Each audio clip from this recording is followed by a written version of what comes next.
Hello friend, আজকে আমি একটা কিভাবে সহজভাবে অনেকের কাজের মধ্যে রান্না করতে দেরি হয়, তো আমি একটা মাছের ঝোল সহজভাবে কিভাবে রান্না করতে হয় সেটাই তোমাদের সাথে শেয়ার করব। দেখতে পাচ্ছ আমি মাছ ভাজছি, তো এইদিকে আমার মাছটা ভেজে নিচ্ছি।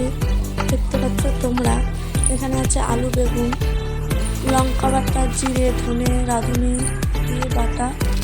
এবার তেলের মধ্যে আমি ফোড়ন দিয়ে দিলাম। ফোড়ন দিয়ে এটাকে নেড়ে নেবো একটু। এর মধ্যে দিয়ে দেবো আলু আর বেগুনগুলো। দেখতে পাচ্ছ আলু আর বেগুনগুলো আমি কড়াইয়ের মধ্যে দিয়ে দিচ্ছি সম্পূর্ণ। এবার আমি নেড়ে নেব। তারপরে এর মধ্যে স্বাদ মতো লবণ দিয়ে দেব। লবণ দিয়ে আমি নেড়ে নিলাম। এবার গ্যাসটাকে লো করে আমি ঢেকে দেবো। ঢেকে দিয়ে ভাজবো, তো ভাজাটা খুব ভালো হয়। দেখতে পাচ্ছি প্রায় অনেকটা ভাজা হয়ে গেছে। এরপর এর মধ্যে আমি দিয়ে দিচ্ছি হলুদের গুঁড়ো। হলুদের গুঁড়োটা দিয়ে আমি একটু নেড়ে নিচ্ছি, আবার ঢেকে দেবো।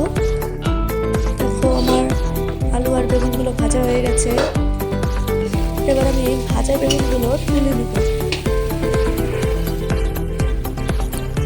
এবার এর মধ্যে লঙ্কা বাটাটা দিয়ে দেবো। লঙ্কা বাটাটা দিয়ে বেশ 2-3 মিনিটের মতো আমি কষিয়ে নেব। দেখতে পাচ্ছ আমি কষিয়ে নিচ্ছি।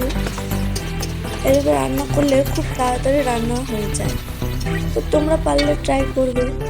তো এরপর আমি দিয়ে দেবো এর মধ্যে মাছের ঝোল দিয়ে দেবো, যতটা পরিমাণে তোমাদের যতটা লাগবে আর কি।